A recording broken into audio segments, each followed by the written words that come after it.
मनीष जी, मुझे केजरीवाल के चुनाव हारने में अभी संदेह है। हालांकि सब लोग यही कह रहे हैं और वो कुछ पोल वाले भी उसी तरह का प्रेडिक्शन कर रहे हैं, लेकिन मेरा कैलकुलेशन कुछ और है। मनीष जी, इनका बहुत बुरी तरह से सफाया होना, जो 62 सीटों से 25-30 सीटें बता रहे हैं लोग, तो सोच लीजिए बड़े बड़े सब इसमें बहेंगे।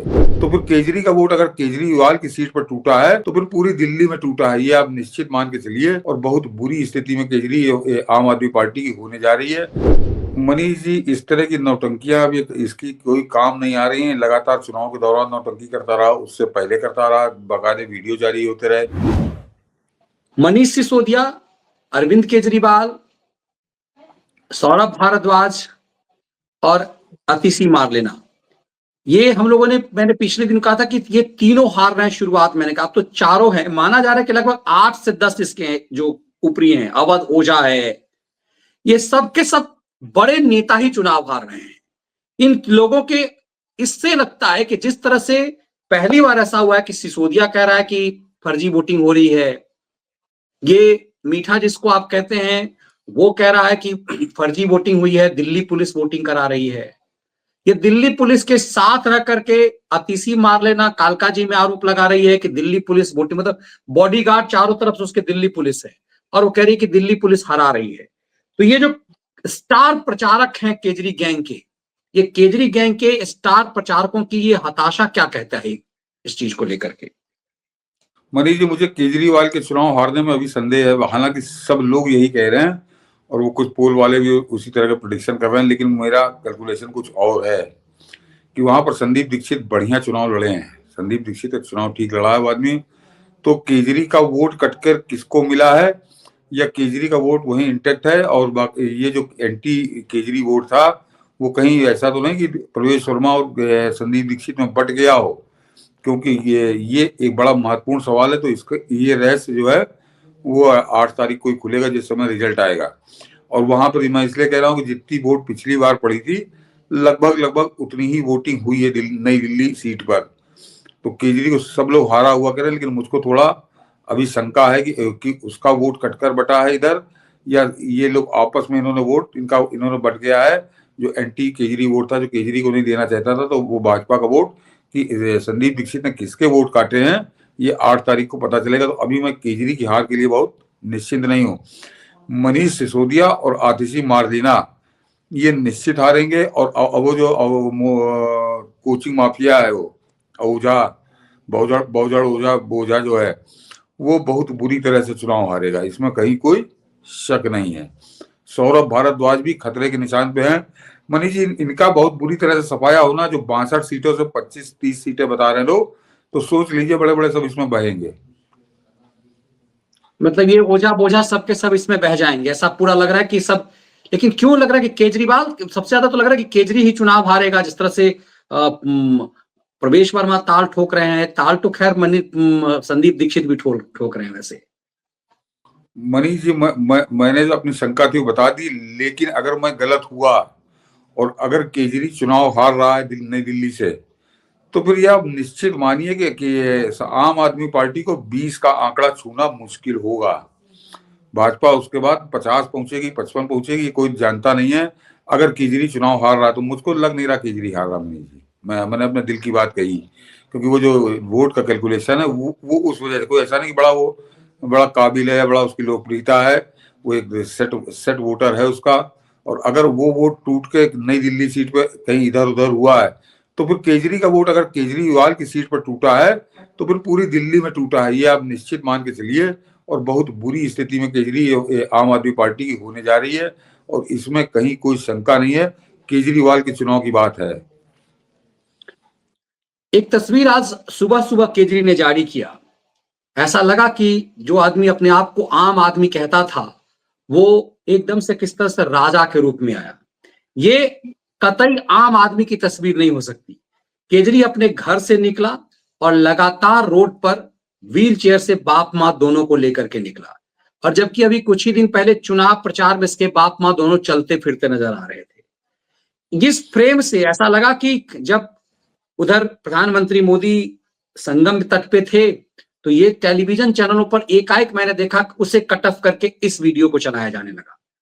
तो इस वीडियो के माध्यम से क्या लग रहा है कि केजरी ने राजनीति साधी है, या फिर एक व्यक्ति जो पूरे परिवार के साथ एक वैगन आर में चलता था, उसने इस परिपाटी को देख करके पूरे एक मजाक बना दिया पूरे सिस्टम का।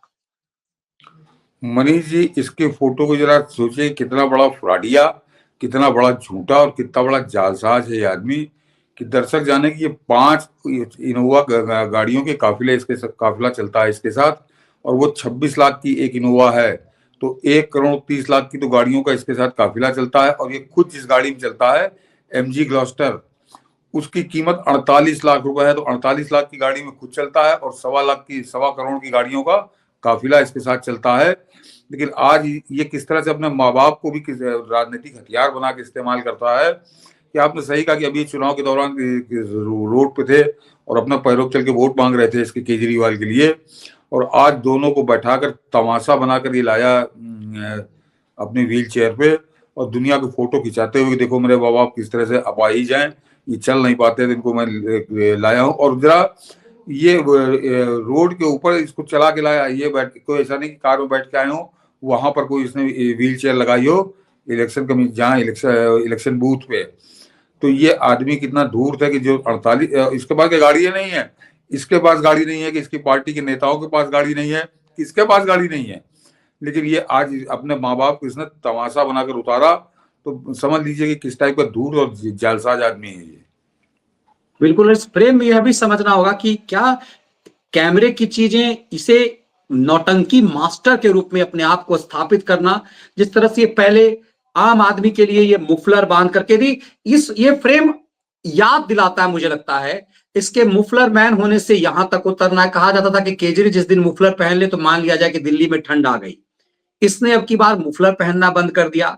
ये जो सीट जारी करता था कि हम इतनी सीट जा रहे हैं, वो जारी करना वो बंद कर दिया। माँ बाप का प्रदर्शन इसने, देखिए, खुद हैंडल पकड़े हुए है, एक में बेटा को पकड़ाए हुए, एक में बीबी को। तो क्या ये फ्रेम ये भी लगता है कि केजरी अपनी राजनीति विरासत को रोक करके, ये पूरा फ्रेम सबसे ज्यादा चर्चा में रहा। ठीक उसी समय जब पीएम डुबकी लगा रहे थे, टेलीविजन चैनलों पर ये कटा है।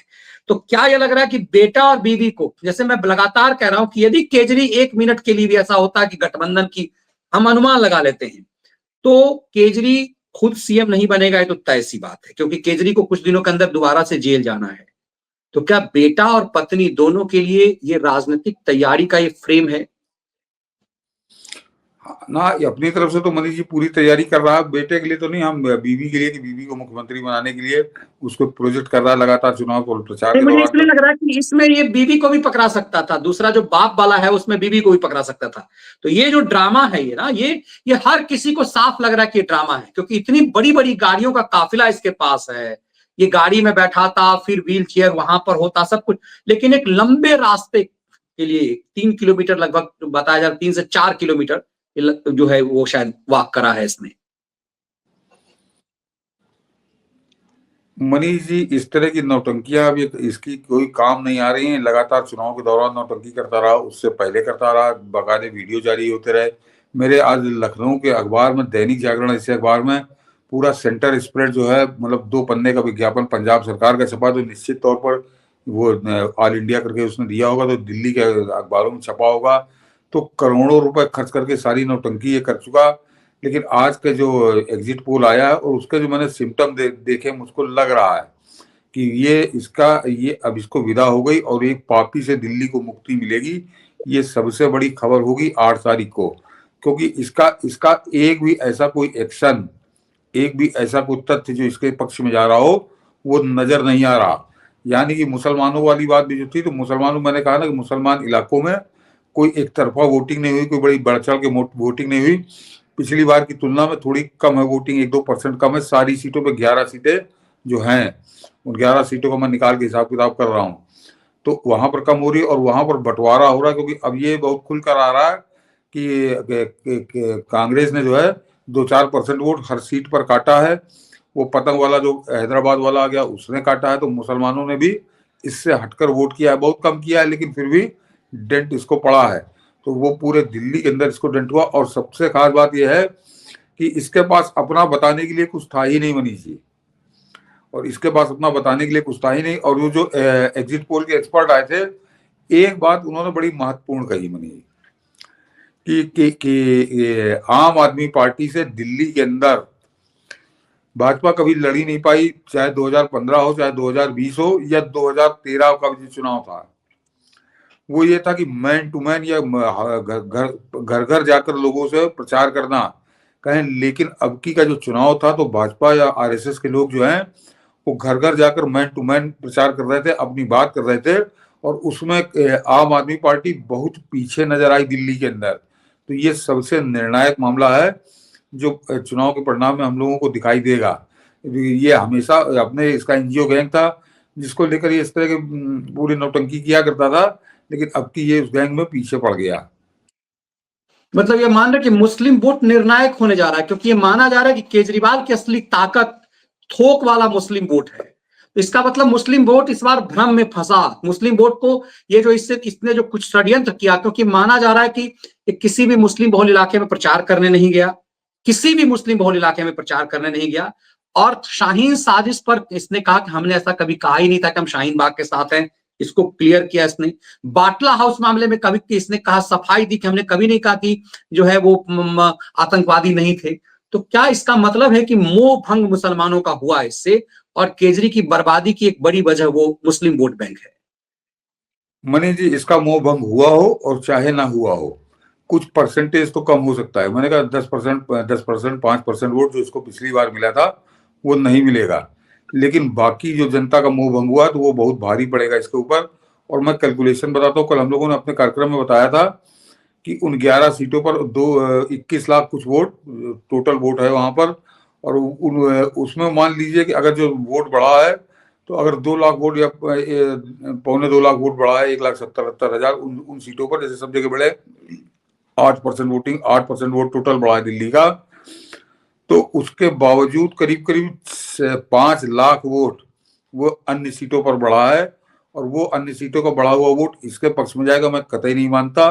और उनमें जो 37 सीटें हैं जो केवल वो भाजपा 15 से 20,000, 15,000 या 20-25 सीटें उन्होंने 15,000 के अंदर से हारी थी, और 12 सीटें 15 से 20 के बीच में हारी थी। तो उन 37 सीटों पर पांसा पलटेगा वो 5 लाख वोट। और ये बहुत महत्वपूर्ण जो है भाजपा के लिए साबित होगा, और ये बड़ा महंगा पड़ेगा केजरीवाल के लिए। प्लस जो पिछली बार के जो 62% था वो 1,45,00,000 का था, अब की जो 63% पड़ेगा वो 1,56,00,000 का होगा। तो इस तरह से जो बढ़ा हुआ वोट है वही इसकी अंतिम संस्कार कर देगा। ये माना जा रहा था कि मैं जब कैलकुलेशन कर रहा था तो मुझे लगा कि केजरी राजनीति को बहुत शातिराना तरीके से खेल रहा है। मैं और एक उदाहरण दे देता हूँ। मैं एक न्यूज चैनल में बुला लिया था, मेरे ख्याल से हाँ न्यूज 18 में बुलाया था संदीप दीक्षित को, वो एग्जिट पोल के दौरान। तो संदीप दीक्षित ने कांग्रेसियों की तरह बौराते हुए कोई बात नहीं की। संदीप दीक्षित ने बड़ा साफ कहा कि हमको लगता, मतलब वो तो इज्जत बचानी थी, तो उसने कहा मुझको लगता है कि 10 सीटें हमारी आ जाएंगी कांग्रेस की। तो वो तो उसने अपना भाई कांग्रेस के टिकट पर लड़ा था तो वो ये कहेगा ही। लेकिन उससे पूछा गया कि आप जरा एक बिल्कुल स्पष्ट आकलन करिए कि जो एग्जिट पोल दिखा रहे हैं इसमें आपको क्या लगता है कि क्या स्थिति होगी। तो संदीप दीक्षित ने 2 टुकड़े बात की। उसने कहा आम आदमी पार्टी बहुत पीछे रहेगी, और भाजपा जो है वो सरकार बनाने के आसपास से सरकार बनाने के बहुमत के आगे जाएगी। ये बात संदीप दीक्षित, जो मतलब कट्टर आप कह सकते हैं विरोधी या भाजपा का विरोधी, वो आदमी उसने एक्सेप्ट कर लिया इस बात को। तो ये अपने आप में समझ में आ रहा, वो तो आदमी एक तरह से ग्राउंड पर रह के चुनाव लड़ा है, उसने हवा देखी है, तो वो भी स्वीकार रहा कि भाजपा जो है बहुमत के आगे जाएगी। तो ये दिल्ली की वास्तव में हकीकत है। और जब आपका विरोधी जब इस बात को कहने लगे तो इसका मतलब सच यही है। मतलब आप कह रहे हैं कि संदीप दीक्षित यदि कह रहे हैं कि बीजेपी आ रही है तो इसका मतलब एग्जिट पोल पर किसी भी ढंग का कोई सवाल नहीं उठाया जा सकता है। नहीं उठता बिल्कुल। वो जिन लोगों ने देखा न्यूज 18 आप देख लीजिए, एक इंटरव्यू है उसका 5-10 मिनट का, और वो बेहतरीन इंटरव्यू है। तो वो बिल्कुल ठीक कहा उस आदमी ने कि मुझको लगता है कि आम आदमी पार्टी बहुत पीछे जाएगी और भाजपा की सरकार बनेगी जो बहुमत के आसपास होगी या बहुमत के पार भी जा सकती है। ये बात संदीप, तो आप कट्टर कांग्रेसी और कांग्रेस का कैंडिडेट नई दिल्ली से, वो इस बात को स्वीकार कर रहा है तो समझ लीजिए कि वहां का सच क्या है दिल्ली का। ये तब तो एक और चीज होगी कि यदि संदीप दीक्षित ऐसा कह रहे हैं, इसको यदि इस रूप में लीजिए, तो इसका मतलब जो आप जो कहते थे कि तुष्टीकरण के वोट के लिए क्या इसे जूते भी मारो कुछ भी वैसा करेगा, इसका मतलब कि केजरीवाल ने जो अपमानित किया तुष्टीकरण के वोट को, तो चोट कहीं ना कहीं हुआ है कि चलो ठीक है। और कांग्रेस ने जो ये तय किया आपकी बात कि हम भले ही बीजेपी आ जाए, पहली बार ऐसा मैंने एक विश्लेषण ये भी किया था, पहली बार कांग्रेस ने यह तय किया कि हम भले ही बीजेपी सत्ता में आ जाए लेकिन हम अपना वजूद बचाएंगे। तो कांग्रेस के वजूद बचाने की जो लड़ाई हुई है वो कहीं ना कहीं बीजेपी को फायदा किया होगा, इसका मतलब है कांग्रेस जो नहीं समर्पण कर देती थी। मनीष जी, कांग्रेस को वजूद बचाना उसकी मजबूरी था। अभी 6 महीने पहले गठबंधन करके चुनाव लड़े थे लोकसभा का, लेकिन दिल्ली के चुनाव में एक बात तो तय है कि अगर मान लीजिए केजरीवाल यहाँ जीत जाता है और कांग्रेस की जैसा लोग सारे एग्जिट पोल बता रहे हैं कि एक सीट कह रहा है, कोई 2 सीट कह रहा है, कोई कह रहा है एको सीट नहीं आएगी, सारी सीटें हार जाएंगे। अगर ये स्थिति दिल्ली के अंदर हो जाती है तो जो इंडी गैंग का नेता बनने का सपना पाले बैठा है कांग्रेसी, सब दिन में सपने देख रहे हैं, कौन इसको घास डालेगा मनीष जी? ममता बनर्जी इसको घास डालेगी कि ना अखिलेश यादव इसको घास डालेगा? वो लालू लड़का भले इसको इसको इसकी पतंग उड़ाता रहे, ना स्टालिन को घास डालेगा, तो अपनी नेतागिरी खत्म हो जाएगी यहाँ पर। तो ये कांग्रेस ये तो जानती थी कि हम नहीं जीतेंगे, ये तो कांग्रेस को मालूम कि वो यहाँ पे दिल्ली में सरकार बनाने की स्थिति नहीं है। ये एक एम से चल रहे थे कि किसी भी कीमत पर केजरीवाल यहाँ पे सरकार ना बना पाए, ये था इनका। तो इसीलिए वो काम में सफल हो गए, जो फिलहाल अभी एग्जिट पोल से लग रहा है। मतलब कांग्रेस भी ये चाहती थी कि केजरी किसी भी हाल में सरकार ना बना पाए, क्योंकि अगर केजरीवाल भी चुनाव हारा मनीष जी तो उसका भी वजूद खत्म हो जाएगा, उसका उसका अस्तित्व खत्म हो जाएगा। क्योंकि सारी वो क्योंकि देश की राजधानी जो दिल्ली है वहां बैठकर वो लगातार कभी प्रधानमंत्री की चुनौती, कभी गृह मंत्री की चुनौती, कभी रक्षा मंत्री की चुनौती, वो अपना एक खबरों में बना रहता था, आंखों में चमका करता था। वो काम उसका खत्म हो जाएगा तो वो उसके बाद बचे क्या? बाकी मैं कई बार बता चुका हूँ कि पूरे हिंदुस्तान में तो उसने, पंजाब को अगर छोड़ दीजिए तो पूरे हिंदुस्तान में उसने जमानत जब्त कराने का रिकॉर्ड बनाया है। और अब दिल्ली से भी अगर जाता है वो तो फिर उसके बाद कहीं पैर रखने की जगह नहीं होगी और वो